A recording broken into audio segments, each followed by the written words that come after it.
పత్రికా విలేకరులకు నా నమస్కారాలు. ముఖ్యంగా ఈరోజు మన నాయకులు మన ప్రభుత్వం చేస్తున్న అభివృద్ధి సంక్షేమ పదవులకి మనమే కాదు, వైఎస్ఆర్ ప్రభుత్వంలో ఎమ్మెల్యేలు పోటీ చేసి ఓడిన నాయకులు కూడా చెప్తున్నారు. వాళ్ళ ఫంక్షన్ ఇంతకుముందు ఏదైనా ప్రైవేట్ ఫంక్షన్లో కలిసినప్పుడు వైఎస్ఆర్ నాయకులు ఓట్లు చెప్పుకునే వాళ్ళు ఈరోజు బ్యాక్ సినిమా ఎత్తిపోత పథకం గురించి సమాచారమైన నెల్లూరులో సమాచారమైన నాయకులందరిలో ఈ కాన్స్టిట్యూన్సీకి సంబంధించిన ఉరవకొండ నియోజకవర్గం మాజీ ఎమ్మెల్యే విశ్వేశ్వర రెడ్డి గారు మైక్ ముందే కూటమి ప్రభుత్వం, తెలుగుదేశం ప్రభుత్వం ఎన్నో అభివృద్ధి కార్యక్రమాలు చేస్తుంది, మనం ఏమీ చేయలేకపోయామని పబ్లిక్గా ఆయన చెప్తుంటే వాళ్ళ వైఎస్ఆర్ నాయకులు అక్కడున్న వాళ్ళంతా మైక్ కట్ చేశారు.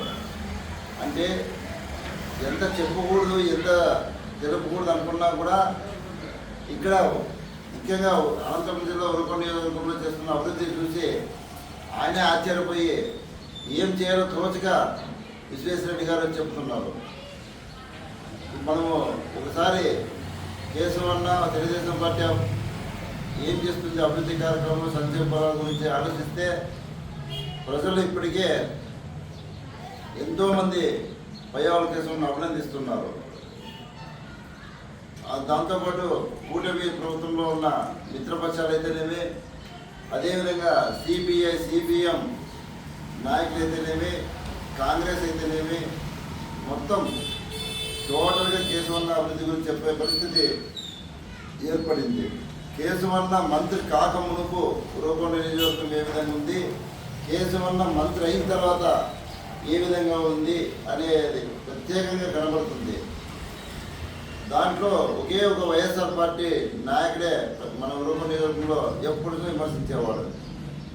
ఆయనకి నేను పట్టింది కుందేలు మూడే కాలని కేశవాన్ని ఎన్ని సంక్షేమ పనుల అభివృద్ధి కార్యక్రమం చేసినా ఏదో విధంగా తప్పుపట్టాడు. కానీ ఈరోజు తన మనసులో ఇంకోరు ఉంటారు కదా, ఆత్మ అనేది, దానికి అది బయటపడింది. ఏ కేశవన్న అభివృద్ధి కానీ గవర్నమెంట్ అభివృద్ధి కానీ ఈ కార్యక్రమం చూసి ఆయన నోటంటే ఎంతో అభివృద్ధి చేస్తున్నారని అంటున్నారంటే ఇది మనకందరికీ తెలుగుదేశం పార్టీ నాయకులుగా చాలా గర్వకారణం. మొన్ననే మన భూదిగం బ్రిడ్జి ఓపెనింగ్ చేసినప్పుడు కూడా అందరూ కాలాలు ఎగరేసాం. ఈ 100 కోట్లతో ఈ బ్రిడ్జి కడుతున్నారు, మండలం రూపురేఖలు, ఈ ఉరవకొండ కాన్స్టిట్యూన్సీ రూపురేఖలు మారుతాయని అందరూ సామాన్య ప్రజలు, అదేవిధంగా తటస్థులు కూడా, మేధావులు కూడా చెప్తున్నారు. అదేవిధంగా ఎన్ని అభివృద్ధి కార్యక్రమాలు, ఇన్ని సంక్షేమాలు చేస్తున్న కేశవానికి మమ్మల్ని కాలాలు ఎగరేసే విధంగా నువ్వు అభివృద్ధి చేస్తుంటే మాకు చాలా సంతోషం ఉందన్నా. ఇదే సంతోషం మాకు దేశాలు ఉందని కోరుకుంటూ మరి ఇంకా పెద్దలు మాట్లాడే ఉన్నారు, వాళ్ళు మాట్లాడతారని కోరుకుంటున్నాను.